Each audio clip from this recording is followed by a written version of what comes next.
Hi friends, welcome back to my channel. இன்னைக்கு வந்து தக்காளி தொக்கு எப்படி செய்யறதுன்னு வாங்க வீடியோக்குள்ள போய் பார்க்கலாம். ரொம்ப சூப்பரா இருக்கும். நம்ம தோசை, இட்லி, சப்பாத்திக்கு வச்சு சாப்பிடலாம். ரொம்ப டேஸ்டா இருக்கும். ட்ரை பண்ணி பாருங்க. வாங்க வீடியோக்குள்ள போய் பார்க்கலாம். இப்போ ஸ்டவ் ஆன் பண்ணி கடாய் போட்டுக்கோங்க. கடாய் நல்லா காஞ்சதும் எண்ணெய் ஆட் பண்ணிக்கோங்க. எண்ணெய் நல்லா காஞ்சதும் 1 டீஸ்பூன் வந்து கடுகு ஆட் பண்ணிக்கோங்க. கடுகு நல்லா பொரிஞ்சதும் உளுத்தம்பருப்பு 1/2 டீஸ்பூன் ஆட் பண்ணிக்கோங்க. இப்போ வந்து வெங்காயம் வந்து நறுக்கி வச்சுக்கோம், அதையும் வந்து ஆட் பண்ணிக்கோங்க.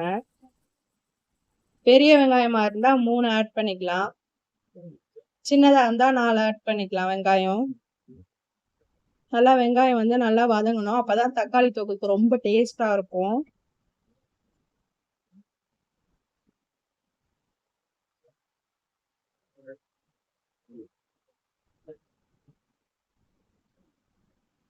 இப்போ வந்து 1 கை கருவேப்பிலை ஆட் பண்ணிக்கோங்க. அதையும் நல்லா கிளறி விட்டுக்கோங்க.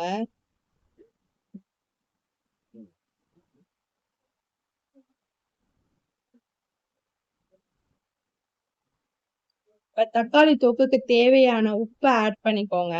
இப்பயே ஏன் உப்பு ஆட் பண்றோம்னா நல்லா வந்து வெங்காயமும் நல்லா வதங்கிடும், நல்லா இருக்கும், சீக்கிரமா ஆயிடும், குயிக் ஆயிடும். அதனால இப்பயே ஆட் பண்ணிக்கோங்க. ரொம்ப டேஸ்டா இருக்கும். ட்ரை பண்ணி பாருங்க. நம்ம அடிக்கடி சட்னி அரைச்சிட்டு இருக்கோம். அடிக்கடி சட்னியே அரைச்சிட்டு இருக்கோமா, நம்ம வந்து சாப்பிட மாட்டோம். அதனால இப்ப வந்து தக்காளி தொக்கு இந்த மாதிரி செஞ்சா குழந்தைங்களுக்கு ரொம்ப பிடிக்கும், விரும்பி சாப்பிடுவாங்க. ட்ரை பண்ணி பாருங்க. நல்லா வதக்கி விட்டுக்கோங்க. இப்ப தக்காளி வந்து நீங்க மிக்சியில வந்து அரைச்சுக்கிறதுனாலும் அரைச்சுக்கலாம்.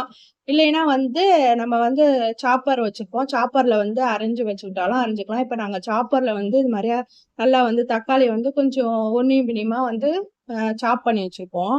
அதை வந்து ஆட் பண்ணிக்கோங்க. இப்படி ஆட் பண்றதுனால நல்லா புளிப்பு தன்மையும் இருக்கும். ரொம்ப டேஸ்டா இருக்கும். நமக்கு வந்து சீக்கிரமாவும் நல்லா வந்து வதங்கிடும்.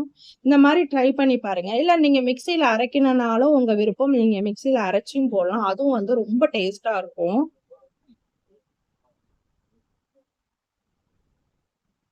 இப்ப வந்து 1/2 டீஸ்பூன் மஞ்சத்தூள் ஆட் பண்ணிக்கோங்க.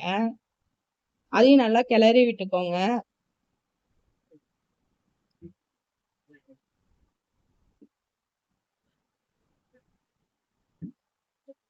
இப்ப வந்து குழம்பு மிளகாய் தூள் ஆட் பண்ணிக்கோங்க. இப்ப நாங்க 2 டீஸ்பூன் வந்து காரத்துக்கு தகுந்தாற் போல 2 டீஸ்பூன் நாங்க ஆட் பண்ணிருக்கோம். நீங்க காரத்துக்கு தகுந்தாற் போல நீங்க எப்படி ஆட் பண்ணிப்போங்களோ அது மாதிரி நீங்க வந்து மிளகாய் தூள் ஆட் பண்ணிக்கலாம்.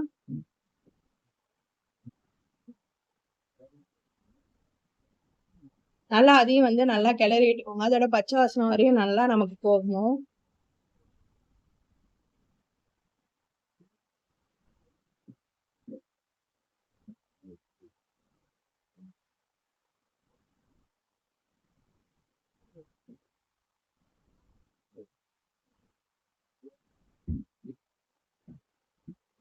நல்லா வந்து நல்லா கிளறி விட்டுக்கோங்க. இப்ப தேவையான அளவு தண்ணி ஆட் பண்ணிக்கோங்க.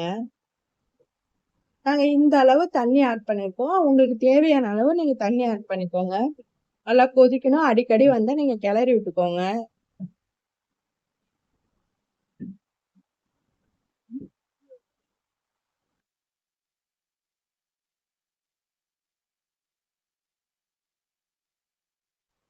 இப்ப 5 பல்லு பூண்டை வந்து நல்லா தோலோட வந்து இடிச்சு எடுத்து இப்ப ஆட் பண்ணிக்கோங்க.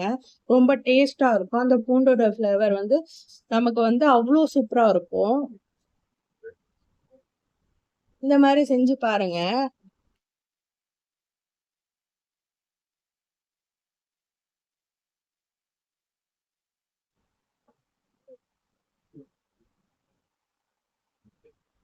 நல்லா கிளறி விட்டுக்கோங்க.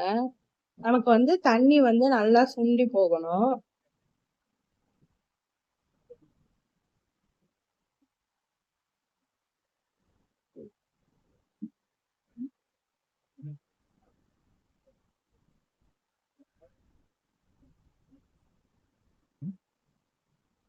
நல்லா கிளறி விட்டுக்கோங்க.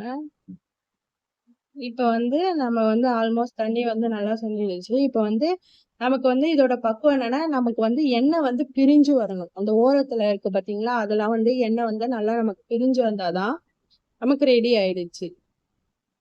ரொம்ப டேஸ்டா இருக்கும். நீங்க மறக்காம ட்ரை பண்ணி பாருங்க.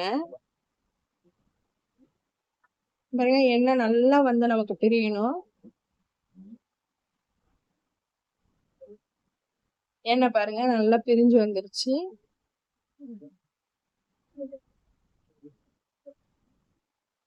நமக்கு வந்து இந்த மாதிரி எண்ணெய் நல்லா பிரிஞ்சு வருது பாருங்க. இந்த மாதிரி பிரிஞ்சு வந்தோடனே நம்ம ஸ்டவ் ஆஃப் பண்ணிட வேண்டியதா. ஆனா தோசையோட ட்ரை பண்ணி பார்த்தோம். அவ்வளோ சூப்பரா இருந்தது. நீங்க வந்து இட்லி, சப்பாத்தி சாப்பிட்டீங்க. சப்பாத்தியோட சேர்த்து சாப்பிட்டு பார்த்தீங்கன்னா அவ்வளோ சூப்பரா இருக்கும். நம்ம சட்னி அரைக்கிறத விட இந்த மாதிரி ட்ரை பண்ணி பார்க்கும்போது பசங்களுக்கும் ரொம்ப பிடிக்கும்.